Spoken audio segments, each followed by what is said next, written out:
தேர்தல் பத்திரம் மூலமா எவ்வளவு காசை பிச்சை எடுத்தீங்க அத சொல்லுங்க. சொல்றேன் தம்பி, அந்த லிஸ்ட கொண்டு வா. இங்க பாத்தியா எவ்வளவு பெரிய லிஸ்ட். அந்த லிஸ்ட அப்படியே மக்கள் கிட்ட படிச்சு காட்டுங்க. எல்லாமே படிக்க முடியாது, ரொம்ப பெருசு, கொஞ்சம் மட்டும் படிச்சு காட்டுறேன்.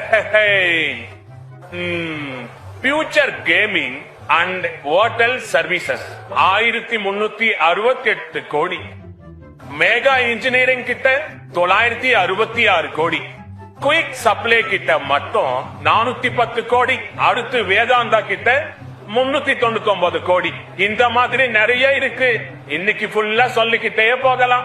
உங்களை எல்லாம் ஒரு ஆள்னு மதிச்சு எப்படி இவ்வளவு காசை கொடுக்கறாங்க சொல்லுங்க மோடிஜி. இந்த இடி ரைடு அப்புறம் வருமான வரித்துறை ரைடு எல்லாம் விட்டு மிரட்டணும்னா அவன் சம்பாதிக்கிற காசை பூரா நம்ம கால்ல வந்து கொட்டுவான்.